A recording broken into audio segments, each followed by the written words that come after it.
like Elizabeth put a slide in here for me just so I could know who I was and what my title was. So Al Donohue, operating partner. Thanks for that. I probably would have forgot, Elizabeth. Appreciate it.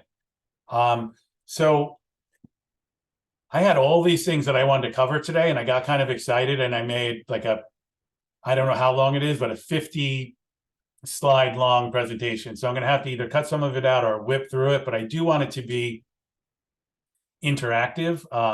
So what I would love to people to start doing is, as we're talking, some of the things I'm going to talk about are some of the books that changed my life, some podcasts that I love that really like feed my soul and help me stay motivated. So if anybody has a book that you read that was really a pivotal point of your life and really helped you, be a better parent or close more deals or have a better mindset, if you could throw it in there in the chat, and if there's, any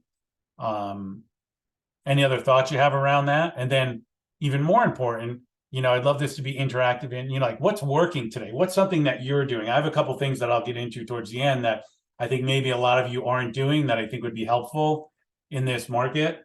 But it would be great if you could share that with each other. I can't see the chat. Is anybody sharing anything yet, Elizabeth, or not really?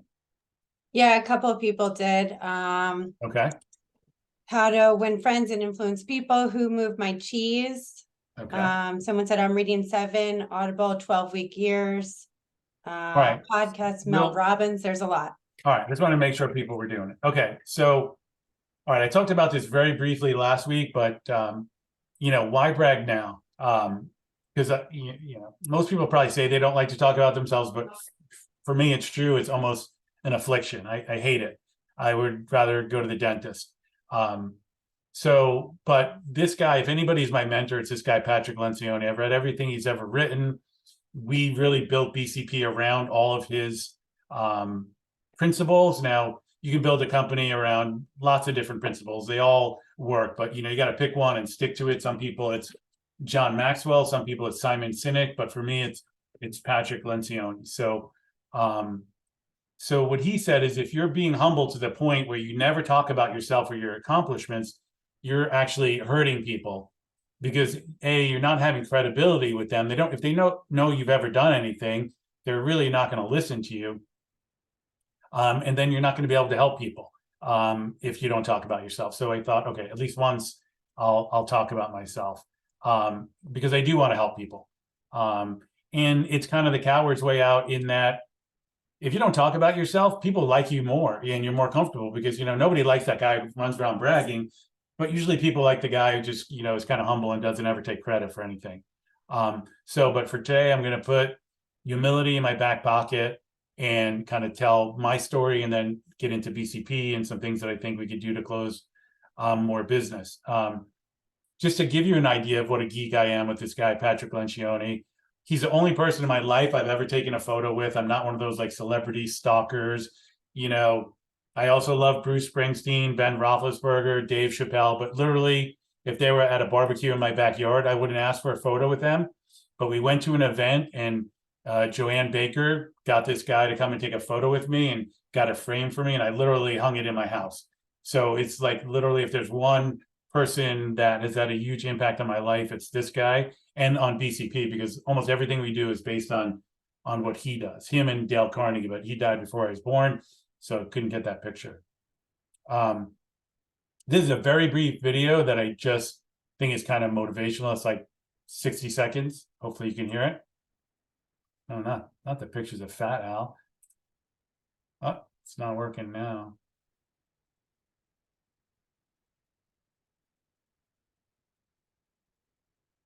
All right. It was just working a second ago, wasn't it? You clicking right in the middle? I'm trying to. All right. Let's just go to Fat Al. So real quick, I'm only going to spend 5 seconds on this. One of the things I would love to talk about at length that, I think a lot of people are interested in these days, and I'm super interested in, is, from a lot of reasons, is longevity. So, talking about my journey sounds corny, but my journey, when we opened up the first KW, I was 200 pounds, as you can tell from these photos. My cholesterol was sky high, 219. Triglycerides were high. I was pre-diabetic, about to be a type 2 diabetic. And back then, believe it or not, I was short. So that was me, 2008, 2012. I went on a journey to get healthier, get fit, try to, up my game. Unfortunately, none of that made me get taller. But I did go from 200 pounds down to 160 pounds. My cholesterol, and I like to, people always kind of talk crap. So that's my actual bloods there. If you can see it, that circle. So my cholesterol went from whatever it was, 219 to 120. Triglycerides went from 180 something to 92. I went from pre-diabetic, which I think is 5.7, down to 5.1, which is absolutely like, perfect for blood sugar. And I'd love to mastermind with people about, exercise, saunas, cold plunges, peptides, fasting, stem cells, supplements, ketamine, psilocybin, all the kind of cutting edge stuff that, and it's not a, from a standpoint of trying to look younger, it's more to be more healthy, live longer, have a better life. And, a book that I shared with people recently is a guy that has a plan for living to 156. And basically the idea is if you plan to live a really long life, then you don't start winding down. Then when you're 70, you still want to make new friends. You still want to make plans to do big things. You don't ever want to retire because you still need to make money. And then you're happier. And then that in itself is a self-fulfilling prophecy that you live a longer life because you're happier and you're doing more cool stuff. Hopefully that makes sense. All right. So anybody can jump in and stop me at any point. But again, since I'm trying to get through a lot of stuff, I'm going to go quick. But Elizabeth, if there's a question in the chat or if somebody wants to unmute, just let me know. So this is where we're going to get into bragging and all that kind of stuff. So I have a lot of stuff not to brag about, so I'm going to go through that too. So, 1968 is when I was born. To 1990, I graduated college. I had a very easy, fun life. Had lots of friends. Life was great. But I was kind of an arrogant, aggressive jerk, like the kind of person I wouldn't want to hang out with today. I got in a lot of trouble. I think you have Bordy and Melinda Santos Kelly, if they're on there, that I went to high school with, can attest to some of this. I got into fights almost every weekend. I was arrested 10 or more times, spent a couple days my summer going into college in the Bergen County Annex because I got arrested for drugs. Separately, got to a point where my friend and I were actually trading guns in Washington Heights in exchange for drugs. That's how bad it got. I was put on probation. So my freshman year in college, I was having to drive from Syracuse back down to New Jersey to pee in a cup. It really wasn't a good time for me. But actually the day I got out of the Bergen County Annex, I came home and my dad saw how distraught I was. Instead of disowning me or calling me a loser, which would have crushed me, and I think my life would have went a different way, he actually gave me money and said, I know, you were more upset about this than I am. Here's money, take your girlfriend out to the movies. And I thought he would disown me, and that kind of put me on the straight and narrow to some extent after that. Then I graduated college. I worked briefly for an ad agency, and I saw how much all the salespeople were making. I said, I want to do that. So I got a job for a printing company. I was doing okay at the beginning, but I was still kind of that, arrogant jerk. And then an older sales guy pulled me aside and gave me the book, How to Win Friends and Influence People. He said, you have the drive and the skill, but nobody likes you because you're arrogant and you push people and, you're not going to get anything done. When you get these jobs that have to be printed, you have to be nice to the guys who print them. And I was just here, do this for me. So that book changed my life, how I dealt with people, not just so I could get ahead, but it really changed my mindset to, be genuinely interested in other people. And that's why that was written by Dale Carnegie. That's why every business we have is called Carnegie, practically, because of the influence that had on me. And then I hit a rough patch, 2003, 2004. My son was diagnosed with a serious seizure disorder, stopped walking, stopped talking, was in the hospital for a very long time. At the same time, something happened to his mom as well. So they were both in the hospital for a very long time, had to take a leave of absence from my job. I literally spent some people don't believe this, but I spent months at a time in Beth Israel without ever leaving the grounds of that hospital except to get a newspaper. I slept either with my son, or many nights I slept in the doctor's lounge next to the candy machine and got woken up all night when they came to get their candy and soda. So eventually I had to quit my job. I by now was the number one salesperson at this printing company. Actually, this is later, after the printing company. Had to quit my job because I need to work from home to be able to care for my son. So I started my real estate classes. I had a really good job. I was a senior vice president at a financial services company. When I told my mom, she literally cried. Which didn't make me feel good. So then I got into real estate in 2005. 2006 was my first full year. Closed $20 million in that first year and began building a team. 2008, I had actually built a team at Remax, had a lot of people, and companies were starting to recruit me. And eventually a company called Marin Gilday at the time came to me and said, they wanted me to join. I kept saying no. They wanted me to run their Ridgewood office. And eventually I agreed and I negotiated. This was a 25-year-old, very profitable firm. They agreed to essentially give me 1/3 of the company without me having to pay anything, but I would have to manage the company and sell real estate on the side. But I agreed to do that. We grew their business by 450%. Just as I started making a lot of money, felt good about that. Connected with Sue Adler, and she convinced me to go to MegaCamp, and I decided to open up a Keller Williams. And that actually officially opened in 2011. As many of you probably know, the very first person to take a chance on me was Anna O'Callahan, followed by Mike Shetler, Colleen Kossoff, Lisa Samotero, Sally Ponchak. If those people hadn't had confidence in me, we would have never got started because they had no reason to be confident in me. But there were a lot more than that. But at the beginning, it was amazing. So many people sitting around, my dining room table or Lisa Samotero's dining room table. We built this company together from the ground up. It felt very much like an internet startup. Then from 2010 to 2016, unfortunately, got a divorce in 2010. So I put this in there for people that have excuses that they don't have enough time. So during the time when I was building all of this, I had 100% custody of 2 young boys. I was opening a new market center every 18 months. I was running a team, and I still coached every single team. My boys weren't huge jocks, but they played baseball for many years. They played basketball. They wrestled, and I coached every single team. Never missed a practice. They were in plays. Never missed a play. Never missed a conference at school, and maybe missed 5 dinners in that. So I get all that done while doing everything you could possibly do as a parent. By my 5th year in the business, our team was a $50 million team. And, fast forward to now, 4 of the 5 top offices in the MLS are our offices. We have 1,600 agents and staff. And we're arguably one of the best, I think the best, groups of market centers in all of Keller Williams. And how do we do this?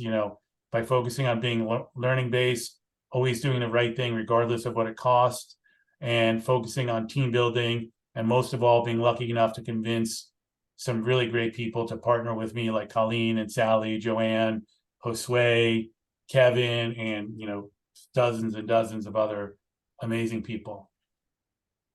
So setting goals is very important, and this is kind of a joke, but I kind of wanted to show that I didn't start this stuff today. I've been setting goals my whole life. And my big goal at one point was to get a Filofax, which nobody knows what that is, but it was before there were iPhones. There were these little books where you could write down your meetings, and I don't know what they cost, but they cost more than I had. So in 1992, I wrote my goals and thoughts. I was sitting in a laundromat. I was living in a crappy apartment. I had to step over prostitutes and crack addicts just to leave my house every day. It's right near the Port Authority, if any of you don't know where that is. And I was sitting in a laundromat, and I was reading How to Win Friends and Influence People, and I started writing down my goals. So some of my thoughts were, don't worry about the future. I'm young and good at dealing with people. I know some of you would debate that, but I have a good education. I'm very marketable. Keep the Carnegie principles in mind always. I was reading that book. It changed my life. Reread How to Win Friends and Influence People, which I was doing already at this point. Be ambitious, but remember, material things won't matter in heaven. That's when I somehow believed I deserved to go to heaven. Mom and dad won't be around forever. Do something nice for them now. I love my parents. Never lose touch with your brothers and sisters. Help them out. Never be condescending. Do some volunteer work. Reach out. Stay fit. Don't worry, there's not a lot of this, but this is from 30 years almost to the day. Check into advertising sales. The next one was embarrassing. I blotted that out. Keep in touch with Father Holt. He's my cousin who lived in the city, who was a priest. And I thought if I connected with him a lot, I would stop doing all the bad things I was doing. Make it to church, same thing. Sticking with working out will keep me happy and healthy. Read sales and self-help books and listen to tapes. They don't make tapes anymore, but I've been doing this my whole life, always putting positive stuff in my head every morning. Here was my big goal. I said, if I'm not making $35,000 by Christmas, reevaluate where your career is going. Surround yourself with positive people. That's what I've done here. I told myself I can really achieve anything. I have a lot of buy some art. I've never liked art. I don't know why I kept writing that in there, and I don't think I've ever bought a piece of art. So that's one I never made. Get into work earlier, leave earlier. At the time, I was probably leaving work at midnight every day. Remember the Carnegie principles. I keep reminding myself that. Almost done. Selfishly, the things I wanted in 1993, cash to be able to travel a lot, new suits and casual clothes, new apartment in a better neighborhood, top of the line file of facts. I didn't want just a regular one. I wanted the top of the line one. I wanted to be able to give my parents money. I wanted to be able to give my nieces and nephews money. I wanted to get something that's embarrassing. So I blotted it out. And original art, which I still never got. So this is kind of the point. So whatever it is from October to, I guess that's October to February, then I picked up and I wrote again. And I said, it's been 3 months since the last writing. I now live on 92nd and 3rd Street. So anyone who knows New York City, that is a way better neighborhood than the Port Authority. I now had the new apartment that I wanted, and I've accomplished many of my goals. It's February 1993. I was sitting in my new apartment, waiting for my shiny new furniture to be delivered. I think I was 23 years old, and I was feeling pretty good. And one thing I always did during my whole life is I would write letters to my parents, always afraid they were going to die, and I wanted them to know how great they were and how much I loved them. But I never told my kids about it. And oddly enough, they do the same thing. This is a letter I got from my son Luke not that long ago. And yes, I did cry when I read it, and that's why it's a little blotted out. But I thought a couple funny things that were in there. He wrote something about like, thanks for, always being funny. And I think you made us funny. Like, remember the time you broke into our grandma's Facebook? And what I did is I Facebook messengered all her friends and our relatives and just said, with no warning, I like turtles.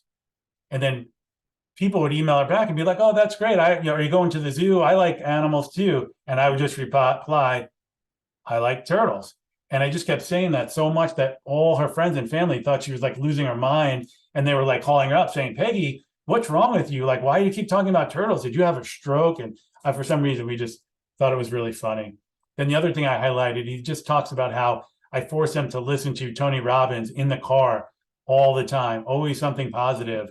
And he, finally said all these years later, I hated it when you made me do it, but now I really appreciate that you made me do it. And that made me feel good. So what can be learned from how we built BC? How are we doing on time? What can be learned from how we built BCP? The thing I thought of is find great people, spending time finding great people, give them what they need to be happy and succeed, and then just kind of get out of their way. Just if you can find somebody like a Sally or Elizabeth or Colleen or Joanne, give them whatever they need and then let them do their work. And that goes for your teams. The litmus test, I used to think if there's somebody that I'm interviewing, thinking of hiring, and I'm like, oh my God, if I had to spend a dinner with this person, I would lose my mind, then that's not somebody that you want to be in business with. And, again, there would be no BCP with the folks without the folks I mentioned before. When you want to build a team or open a company, you got to bet on yourself. So, like I said, I changed companies to open up to get into real estate. I left a job where I was number one salesperson in the printing company, but I realized printing didn't have a future. So I literally sat down one day and said, what does have a future? Well, people in technology make a lot of money and people on Wall Street make a lot of money. I said, are there companies that are technology companies that work with Wall Street? So I found an internet startup. I went and I worked with them.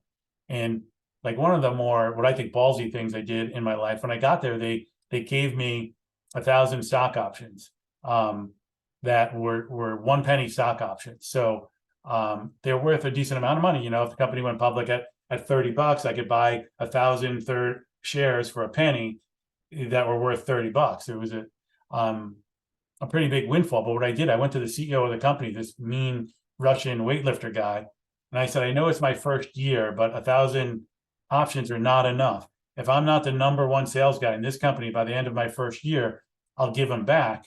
But if I am, you have to give me 5,000 shares instead of 1,000. And I was the #1 salesperson that year. It did give me the 5,000 shares. And then I rolled it over again, and I wound up with 25,000 shares in that company. And what's interesting about that, though, then when my son got sick, I hadn't exercised the shares, and I had a deadline, and they kept emailing me. And they, you know, by the time the shares got up to like $80 at one point, I forget what that would have been, well over $1 million. But I think at the time when I could have exercised them, it was like $500,000. But I literally let them expire because I was so worried what's going on with it. I literally lit up $500,000 on fire. And at the time, I was so worried it was going on in my life, I didn't even care. One of the more bonehead moves that I've ever made in my life. This, I'll read really quick. One of the best books ever written, one of my favorite books.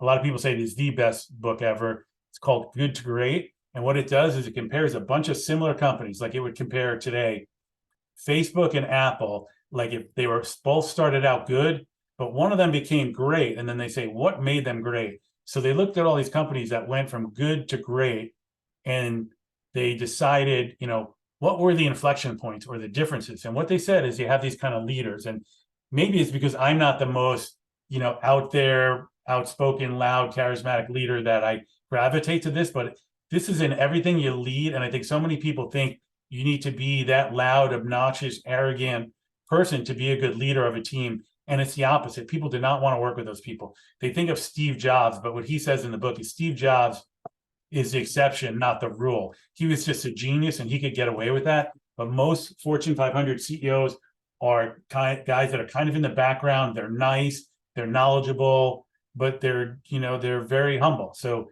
what he says is, you know, there are tons and tons of research, what made the best leaders, and he's talking about specifically CEOs of these companies, an absence of ego, an absence of self-interest, an ambition for the organization as opposed to yourself, determination, becoming a clock builder. And what that means is level 5 leaders like that the company will tick on without them. Steve Jobs didn't really care. Like, you know, it's like what happens after they left, they didn't care. But these kind of people want to set up their business to be even better when they leave, focusing on results, but without looking for public adulation when achieving them. So I love to get results, but I'm not looking for you guys to give me a pat on the back when we get results.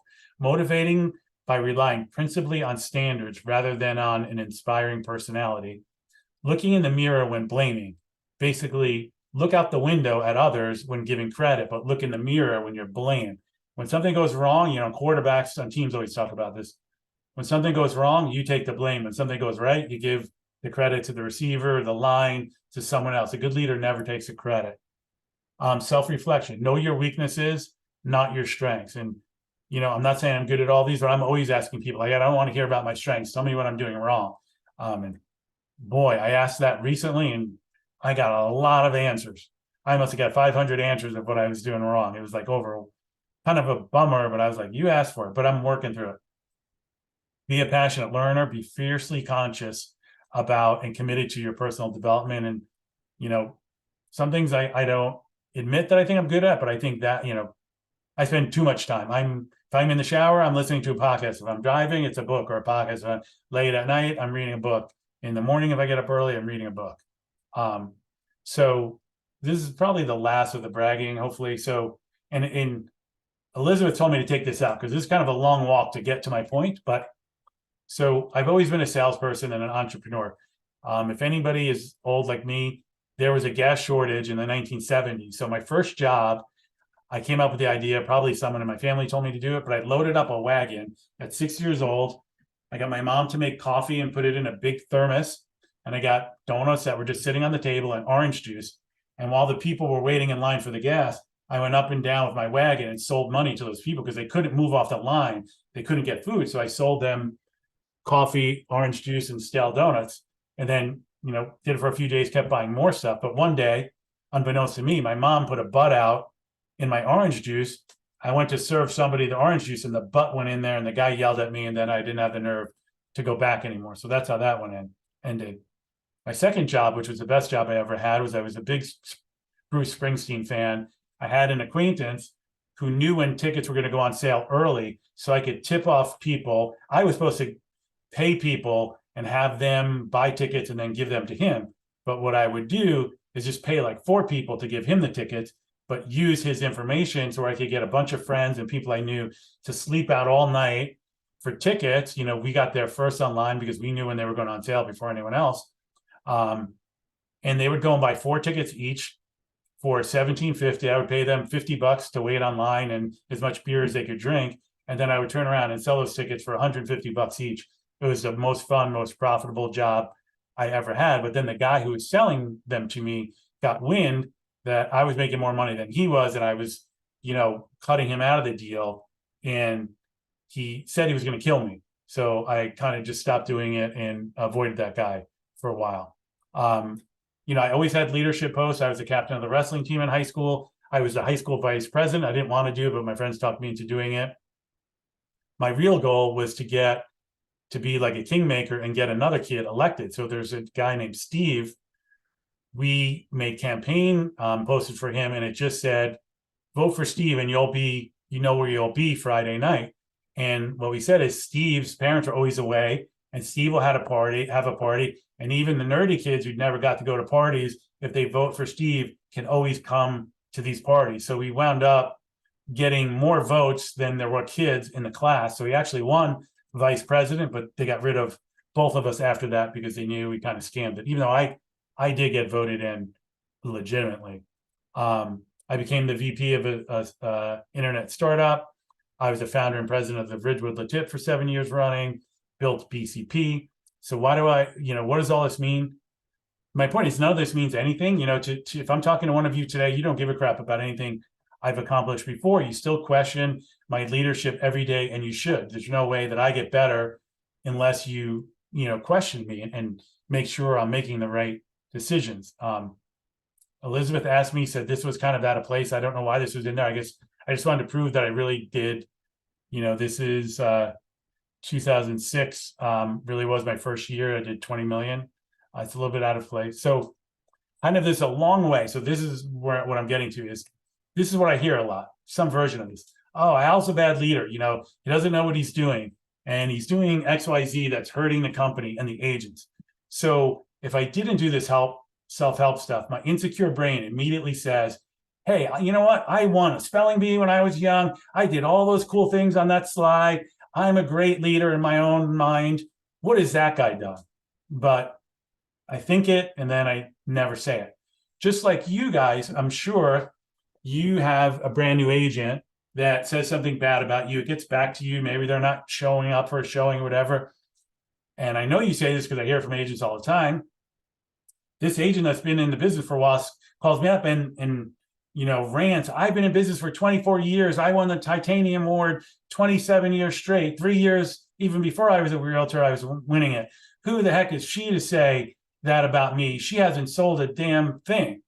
So it's kind of like where my ego could get bruised and where yours could get bruised. So what we should look at, maybe my favorite quote of all time, is if anyone tells you that a certain person speaks ill of you, do not make excuses about what is said of you, but answer, he was ignorant of my other faults, else he would have not mentioned these alone. Meaning what you got to think about when someone says a bunch of bad things about you, don't think, oh, that's not true. I'm really great. Think, man, if that guy really knew me, he would have not only said those 5 bad things about me, he would have said another 10 because there's a lot of crap that I do wrong. So then what actually happens with me? I try very hard. I don't respond defensively, but usually I'm human. Immediately after hearing the criticism, feedback, I hold my tongue. I don't say anything, but I'm going, Elizabeth doesn't know what she's talking about. I'm the best XYZ in the world. And I hold on to that. But 80, 90% of the time within a couple hours, I realize that when I get over myself, the criticism was correct, whether it's coming from a Dofi that started yesterday, an agent who's just got their license. People can usually, spot something you're doing wrong. And I realized that they did me a huge favor, the company a huge favor, by pointing out what I'm doing wrong. And I take steps to correct my error. And I'll usually call that person and say, if I reacted badly, which hopefully I don't, I call them and apologize. And even if I didn't, I just say, hey, remember you told me that, I have BO and, nobody wants to sit next to me. Well, I'm taking showers now and thank you for doing that. So the question is, are you taking advantage of this feedback? I know I work with some of you, and when you get feedback, you get very defensive and you have a hard time incorporating it. But think of that quote, when I give you feedback or someone else, think, not that I'm perfect, but think, man, if Al only really knew me, he'd be criticizing me a lot more. So how are we doing on time? So mindset is everything. To me, this may be the most important thing, and I hope I can get it across correctly, because I think the important part is learning something new every day. So if you spend more than 30 minutes, I just wrote 30 minutes, either reading something that's motivating or something that's going to teach you something, or listening to Audible, listening to podcasts, you're going to become an expert at something. You can get a Harvard MBA on any topic you want based on the information that's out there. So that's the secondary reason to do it. The real reason to do it, it's hard to get motivated and lead gen every morning, and it's hard not to make excuses. But if you wake up in the morning, it's a very hard business right now, and you read and you listen to great content, it's going to motivate you, put you in the right frame of mind, and you're going to do the right stuff. Honestly, this is no bullshit. I defy anybody to get up in the morning, read Ed Milet, Tony Robbins, Simon Sinek, Gary Vaynerchuk, jump on something David Radney's doing. I defy you. Do that and then want to go and procrastinate. Anytime you do this, you're going to be like, I normally make 2 hours of calls. I'm making 3 hour call. It's very hard to listen to this stuff that gets you all jacked up and then do nothing. So if you do that literally every day is going to be productive, in my opinion. And it works, because that works for me. And the few days I don't, I get much less done. A key thing, another of my favorite quotes is, any fool can criticize, condemn, and complain, and most fools do. I'm guilty of it, and I'm certainly guilty. I get a lot of it, and I think of this when people criticize me, but again, then I realized that they were right. But I think a lot of people do it with clients. Don't complain to your clients. They don't care. A client, that has a hangnail is more worried about that hangnail than your uncle who just had a heart attack. I mean, as harsh as it sounds. So you're sitting there complaining to your colleagues or your clients, they don't want to hear it, and people don't want to be around negative complainers. So just stop complaining. Don't be, Eeyore from Winnie the Pooh. And then the only thing worse than complaining is nobody likes to be criticized. Don't run around criticizing people. So yeah, I guess that's my only point there. Don't criticize and complain. People really don't, care about your problems. They just care about their own. And it just makes people not want to hang out with you. This used to be my favorite quote. It's still right up there. Adversity introduces you to yourself. So it's easy to be a great guy when things are going well, but when you have controversy, which I've had a good amount in my life, it shows you who you really are. You don't know who you really are when, your things are going well, but when things are going poorly, how you react, how you get out of that rut, how you treat your family and your friends when you're going through a hard time, that shows you who you really are. And everyone has adversity. So you can't let it limit you. You can't let it define you. You can't be woe is me, because every single person out there is dealing with it. Everyone's fighting a battle you know nothing about. So don't think you're the only one. I used to talk about a thing, my friend's father used to say that if everybody sat down and they played a game of cards and they dealt out all the cards, and each card was a problem, and you were looking at your hand of your problems, all the big problems you had, and then you had to put them down on the table and could see all your friends' problems, and you had the choice, pick back up your own problems or steal your friends' problems, everybody would take their own, because they would look around and realize everybody's problems were worse than theirs. So don't let yourself have a pity party thinking, oh, I'm the only one who lost my job. I'm the only one who has a sick parent or sick kid, or not a lot of money. That everyone is dealing with that. Even the ones who look great on the outside, they may go home and their dad beats them, or their wife's an alcoholic, or their kid is on drugs. Like you don't know. Everybody has something that's going on.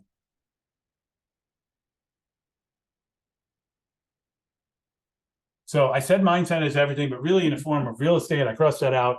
Lead gen is what's everything for real.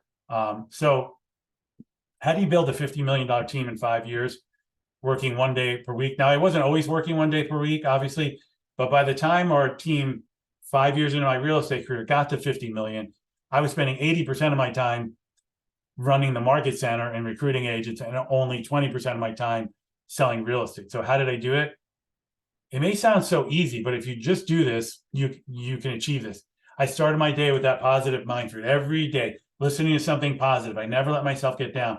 I worked from home. I don't think I've ever once in my entire life, I've been doing this for so long, sat down and watched a single TV show in the middle of the day ever, or goofed off, and I had lots of days where I didn't eat anything till 8 o'clock at night and never left my office. I mean, if you have this positive feedback, you can go all day. If you don't, it's very hard.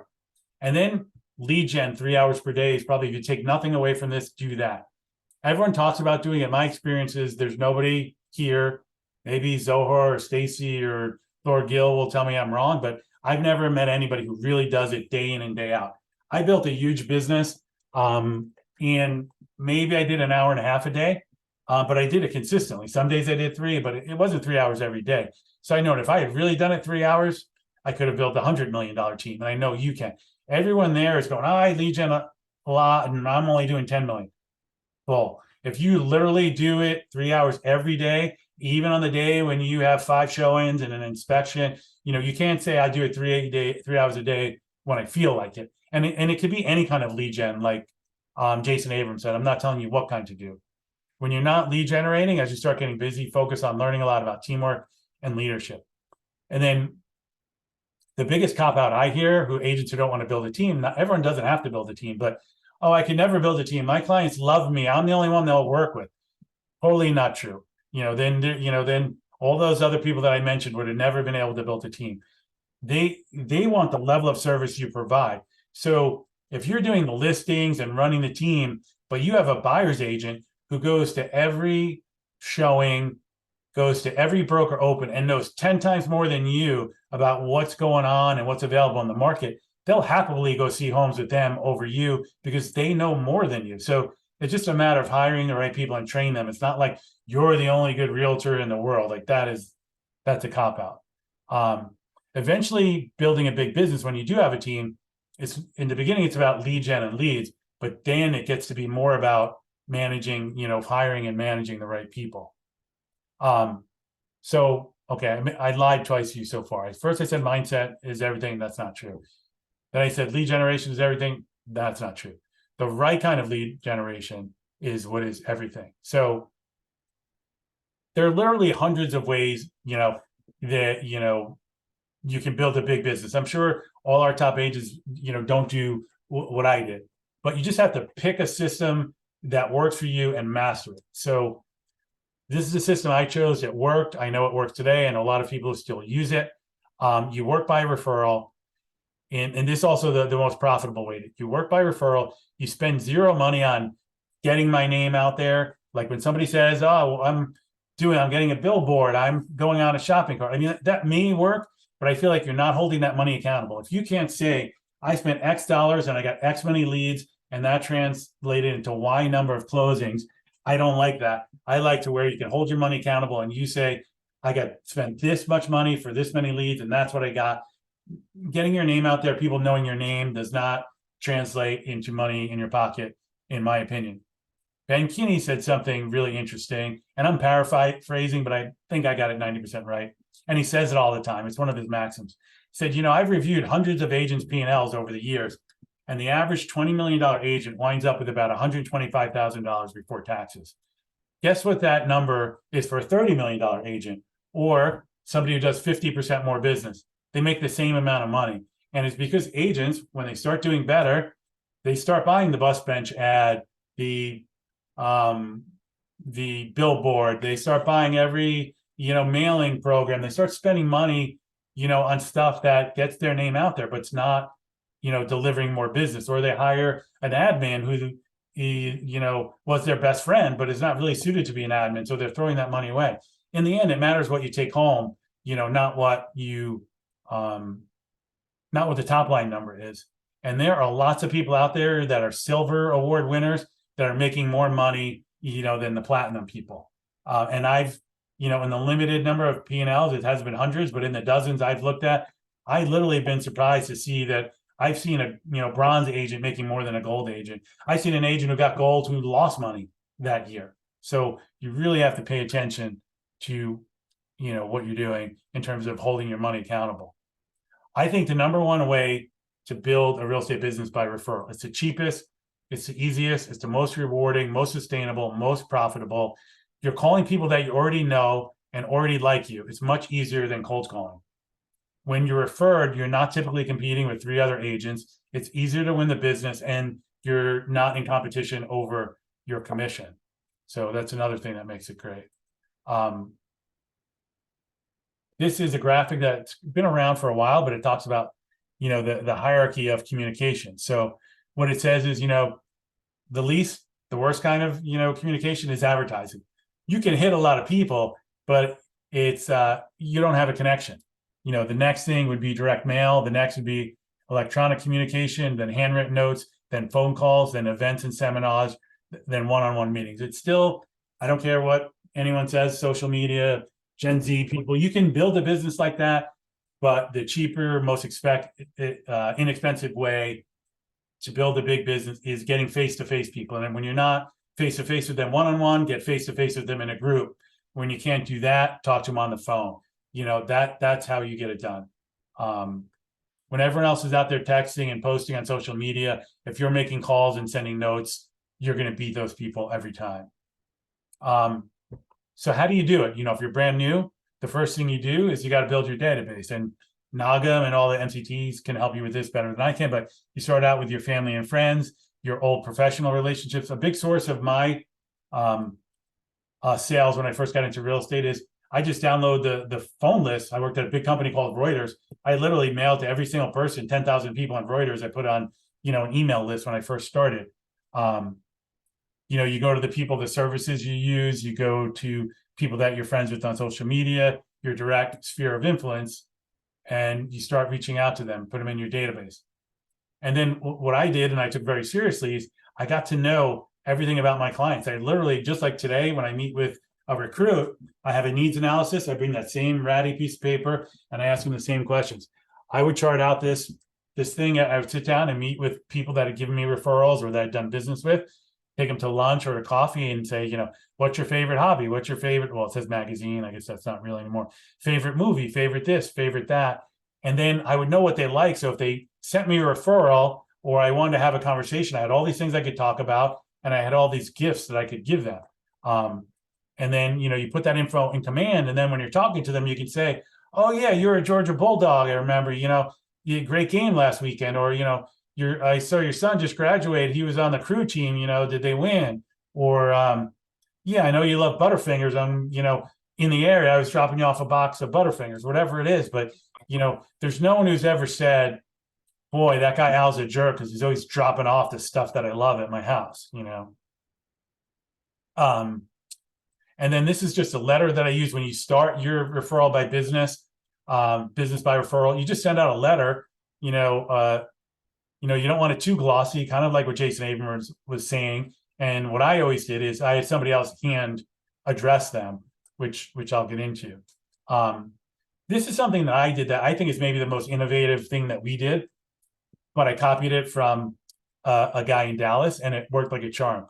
What we did on our team, we had 2 different garages and actually got a storage at one point. And we just stocked up things that we thought people wanted to use a lot, but didn't want to buy. So we got the LCD projectors that you could show a movie in your backyard. We got tents so that people, when they wanted to have a party in their backyard and it was raining, they could use our tents. We had a dunk tank. We had holiday lawn decorations. We bought margarita machines, tables and chairs. We had 2 bounce houses. We had power washers. We had generators.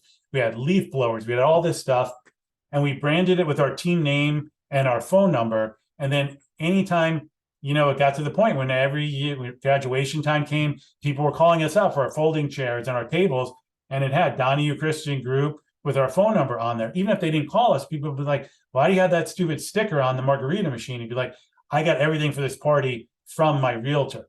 So it was advertising at the event, but it was also we were doing them such a solid all the time that when they, the idea was if they're thinking of you when they need a leaf blower and they're thinking of you when they have a party, of course they're going to think of you when it's time to sell real estate because they're always thinking about you.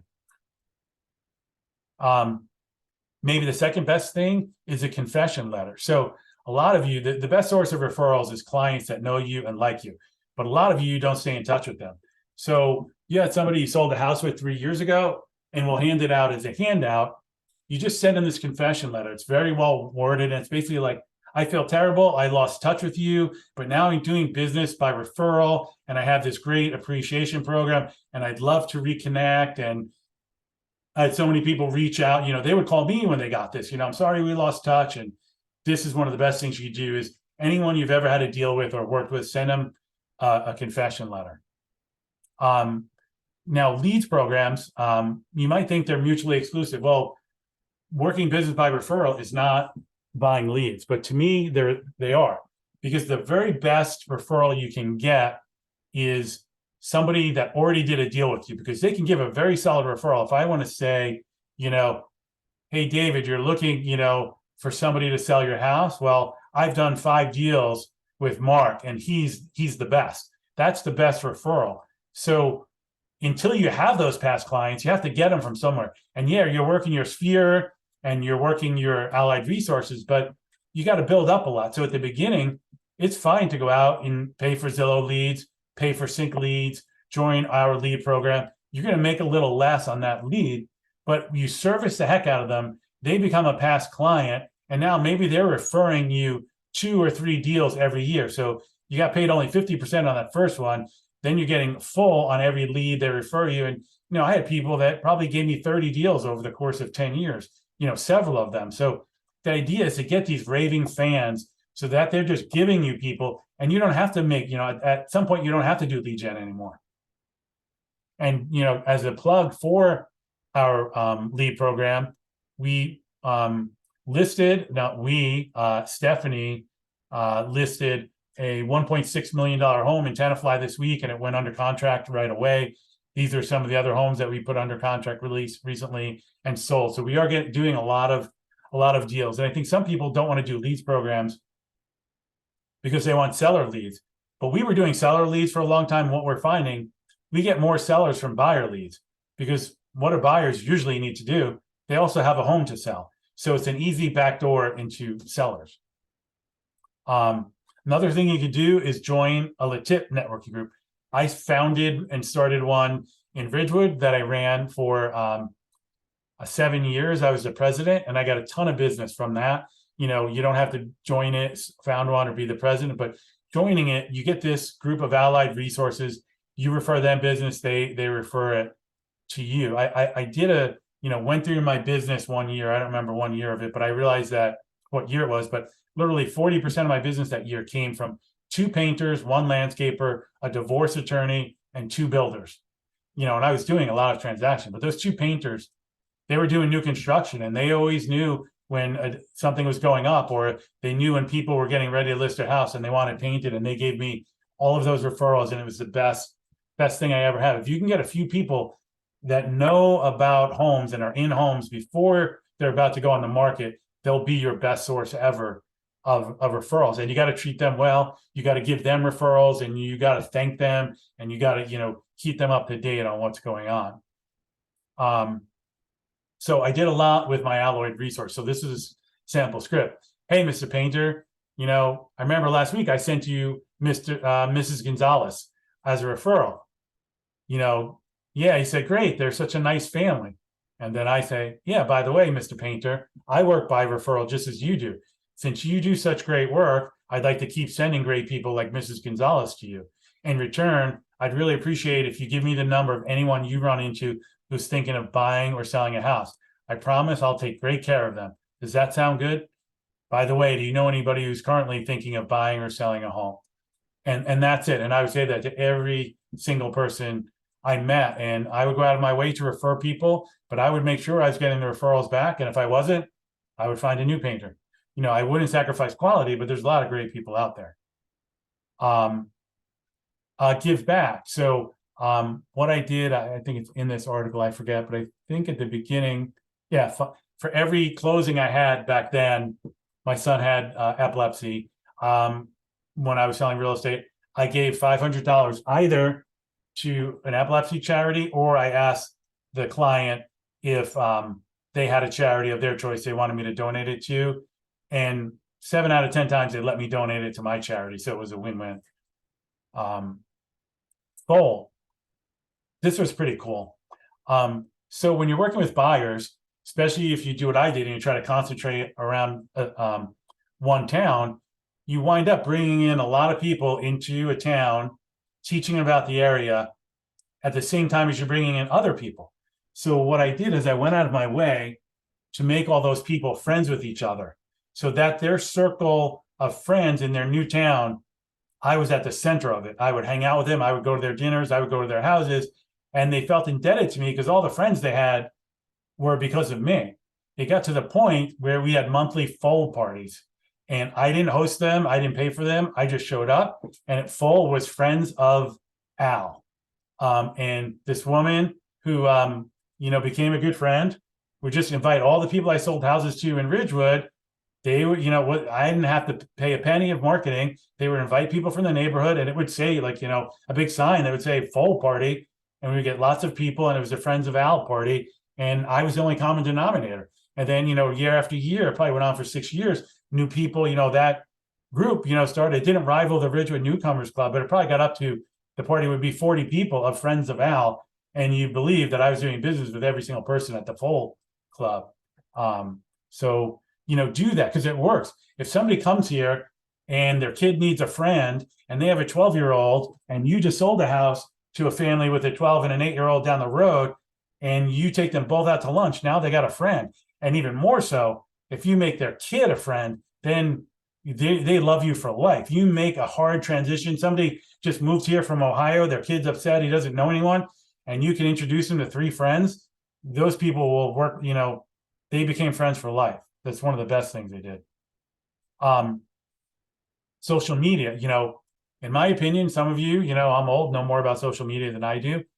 But, one of the things I did is I would just find a cool picture of somebody on social media without telling them. And sometimes they told me it was a bad picture and they hated the puzzle. Send it to a company that made puzzles.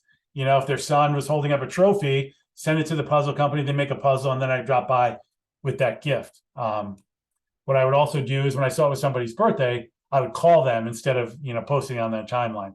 And then what I also used it for is less posting about myself and more connecting with them. So particularly if I saw somebody posted something they were really proud of, I would comment on my client and develop a relationship, that way.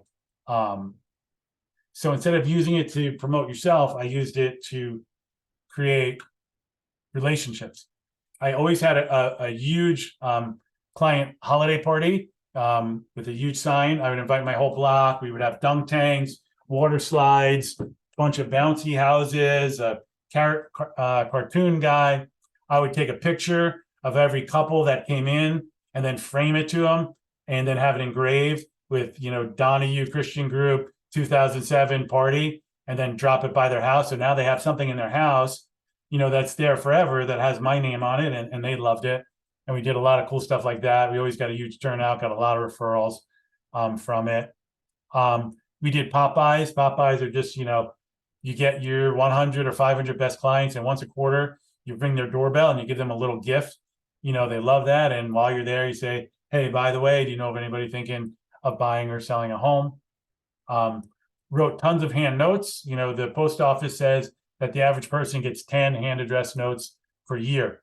And I know everyone I know, that's the first one I grab when it's, I think it's a birthday card or money or invite. So, pay a kid to handwrite anything that you mail out and it'll get opened every time. Take time to write thoughtful thank you notes to your very best 100 clients, and they'll read them, they'll call you up. Sometimes you'll go to their office and they've thumbtacked it up in their office. What I did, my first year, I wanted to be the #1 agent in Ridgewood. I fell short, but I was the #2 agent in Ridgewood my very first year.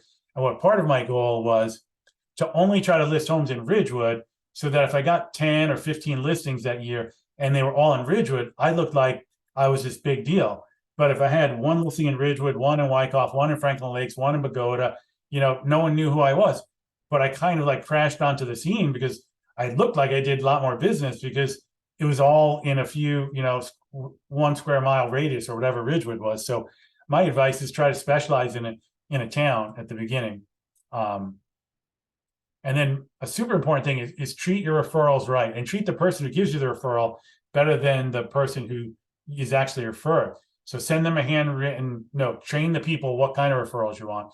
Treat the referrer better than the actual client. Make sure to keep the referral up to date. What drives people crazy, they go out of their way to send you a client and they have to ask you what happened. Let them know, oh yeah, your friend from Ohio, I took them out, we saw 5 homes yesterday, things are going well. Oh yeah, we put in an offer, it closed. When they put in an offer, send them a gift. When they have a closing, send them a gift. Not the people who did the deal, give them a gift, but also the referrer. And categorize your clients. I had A, B, C, and then I had A++. I had some people giving me 5 referrals a year. Those people I took to dinner, I gave them gifts, I did a lot of stuff. 5 real estate referrals is a ton of money. You only need a couple of those people to make a lot of money. And if you do all this stuff, you'll generate these kind of, raving fans. And then eventually, though, you do get to the point where you need a team. Am I running over? Should I just wrap it up here? I'm not done, or should I go another 5 minutes? I'm going to put it in the chat if people want to. So I'll try to rip through it. So this will be controversial because I know a lot of people just want to stay an individual agent, and that's fine. But there is a concept of trading time for money, which is super important. So at some point as an individual agent, you get to a point where you can't do it all yourself. And then you only have 2 choices. Either you work more, you just have to work more and more hours and you're stealing time from your family by doing that. Or you say, I'm going to make less money than I could. The other option is start hiring great people. And now when you're at your kid's lacrosse tournament, or you're out to dinner with your husband or wife, you have other people out there earning money. But you can't be $100 million agent, or even probably a $50 million agent. I don't know, Lori Jordan may correct me, all by yourself, unless you're working so many hours a week that I think it becomes not worth it. So learn how to build a team. It's pretty rewarding. The fastest way to get what you want is to find someone who has it. Oh, this is the Tony Robbins modeling, but took away my cool graphic. So you want to be a team leader? Ask Colleen. You want to build a $100 million team? Call Zohar, call Stacy, call Laura, call the Gubs, or better yet, join their team. And this makes a ton of sense. Rather than sitting there figuring out, how do I build this big team? You work with people that will take your call that you see all the time. Ask them how they'll do it. They'll take the time, and then you don't have to reinvent the wheel. The one thing I would say is don't call these people up and just be a time suck. Do something nice. Bring them lunch, give them a gift, take them to lunch. Sit an open house for free, or open some doors for free. If you're a guy who just takes, or a woman that just takes, they'll sit with you the first time, but they may not sit with you the second time. So modeling is maybe one of the most important things. Tony Robbins says it's the most important thing, and it does make sense. All you have to do is, somebody got these results because they did X, Y, and Z. Call up Stacy Esser and say, what is the XYZ of building a big luxury business? And she'll tell you. It might be hard to do, but at least you'll know how to do it. So investing, I just threw some things that I thought I would like to. This is my take on investing, and there's a lot of people that know more about it than me, but this is how I do it. Just like there's hundreds of ways to succeed in real estate, there's hundreds of ways to succeed in investing. I look at it as the proverb, if you chase 2 rabbits, you'll catch neither one. And that is, I make most of my money from my day job. So I don't want to spend so much time, doing due diligence on buying houses or owning a bunch of homes where I'm the property manager, and it's taking time away from my businesses. So what I do is I buy index funds for individual instead of individual stocks, and I buy some stocks just for fun, but most of my money is in index funds. And then I do real estate syndications as a limited partner, which means somebody else finds the deal. They make a little bit more money, but I don't have to do any of the work. I just put my money in and collect the checks. So that's how I do it. You could go and find your own deals, and people make a lot of money doing that, but it becomes super time consuming. So until you have the time or the money or both to do your own deals, get started in index funds or get started in, just paying to get in on other people's deals. Summary. This is a long summary. So spend time learning every day, work on your people skills. The most important one, 3 hours of real lead generating a day. Even you huge agents, you're lying. You're not doing it every day. I don't believe anybody's doing it. I've never worked with somebody who does it every day. They might do it 3 days a week.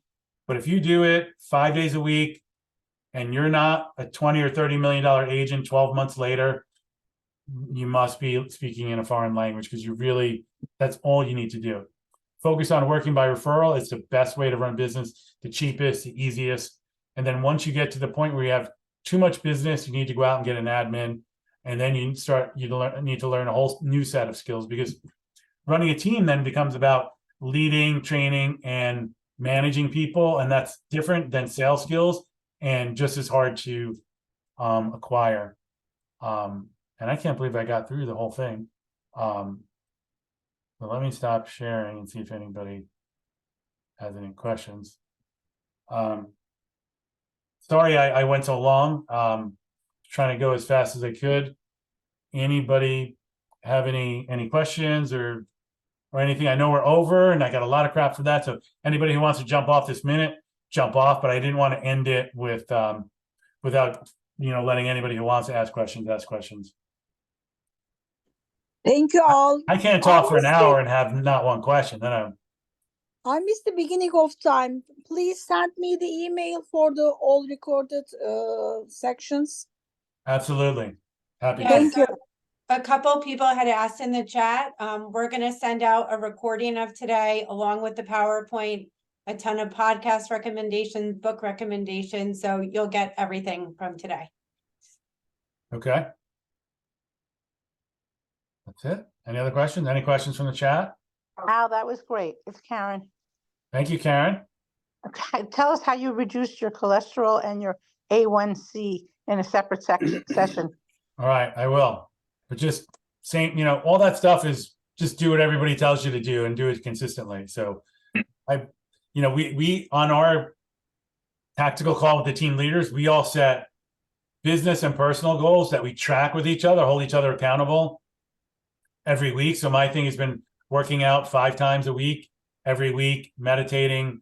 I got it down to twice a week. I hit the 5 times a week working out almost every single week of the year. Meditating, I hit about 10% of the time. I'm working on that.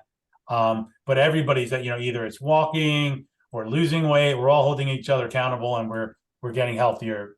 So getting an accountability partner, I think, helps too. Did you have a question, or you were just giving me a high five? Both. I had a quick question for you. I'm driving, but I wanted to ask you, I really enjoy listening to your story, and I wanted to actually invite you to be a guest on Real Talk one Wednesday evening to share a little bit more of your story, where we can kind of dig in and ask you some questions if you'd be open to it. Of course. Sure. All right, I'll send you Now a that I text. started bragging, I love it. I'm just going to be running around telling everyone how awesome I am. It's my new thing.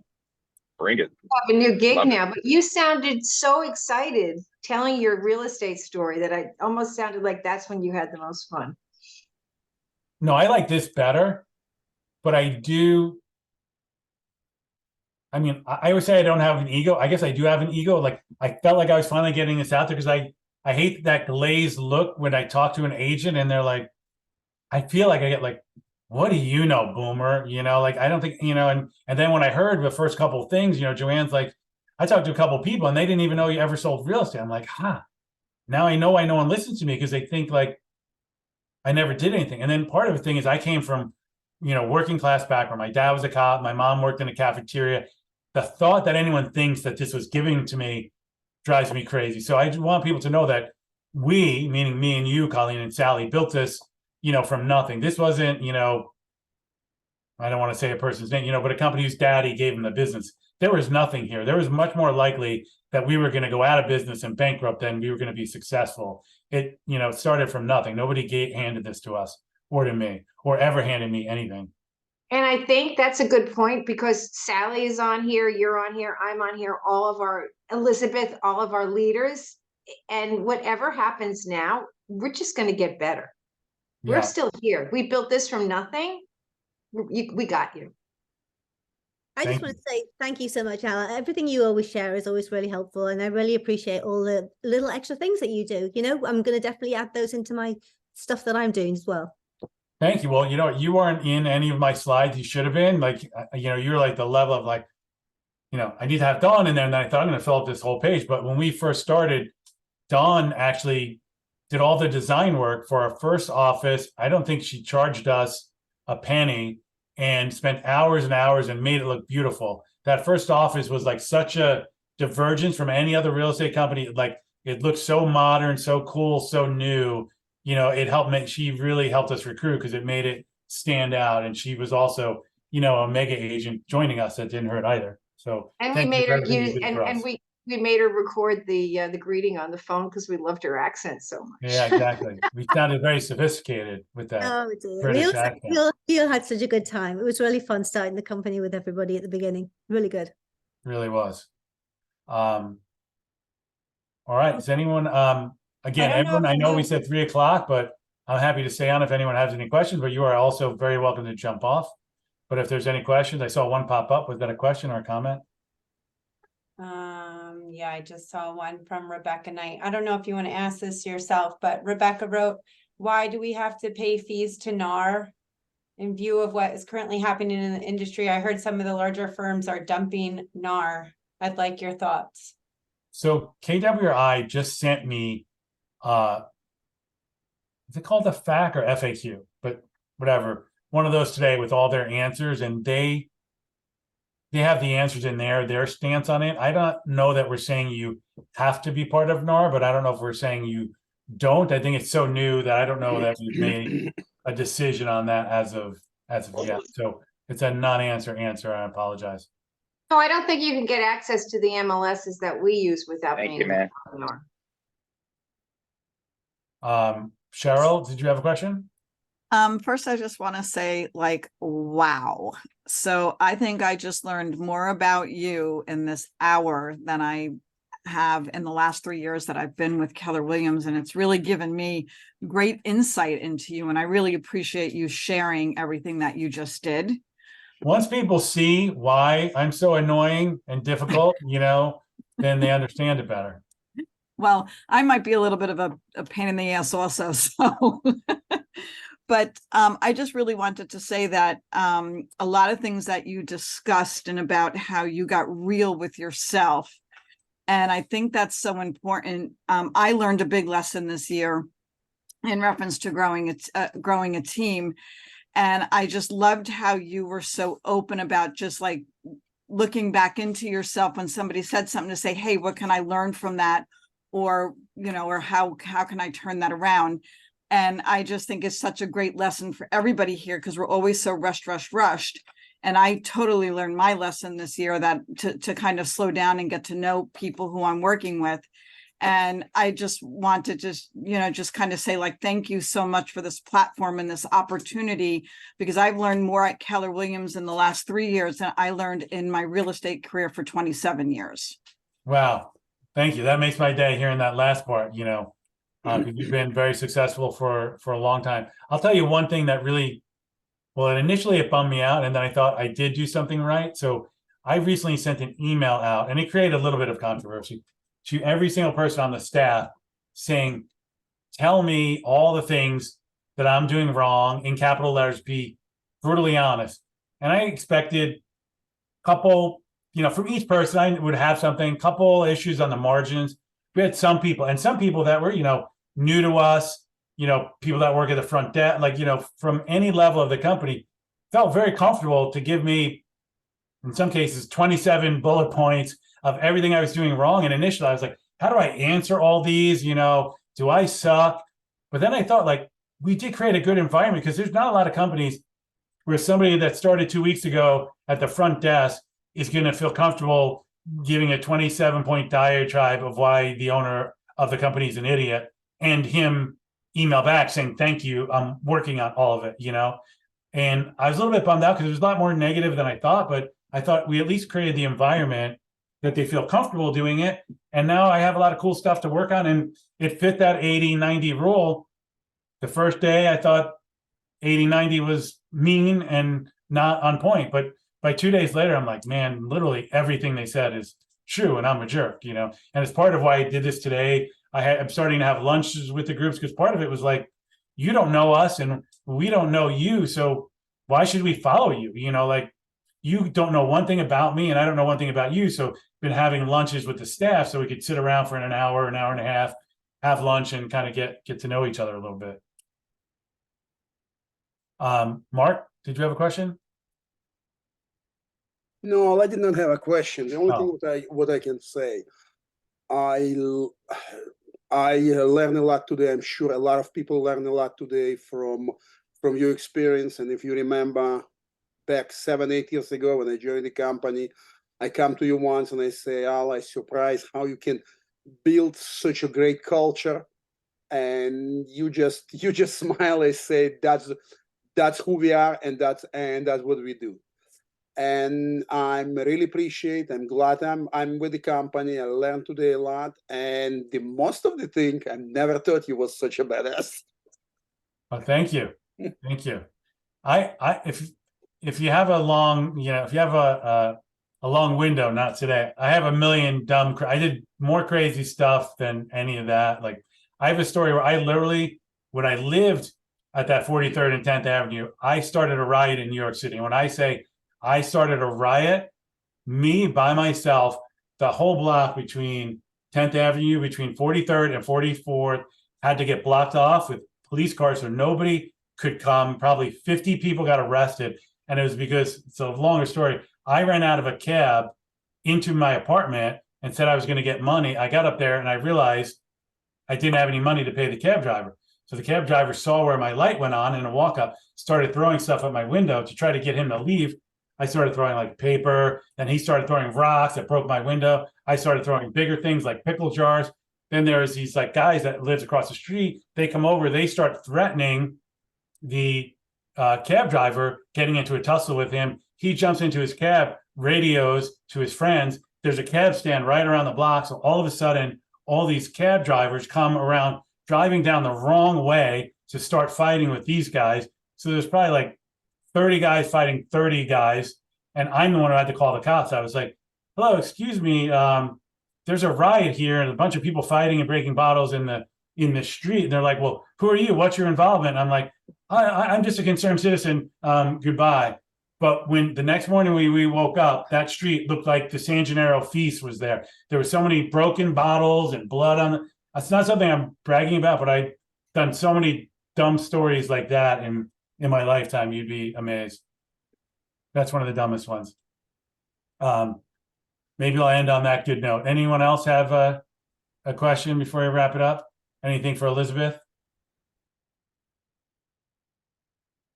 All right, I think that's it then. Thanks, everybody. Really appreciate you taking the time to join today. Thank you, Al. Thanks, Great Al. day. Thank you, Al. Terrific. Thank you. Bye-bye.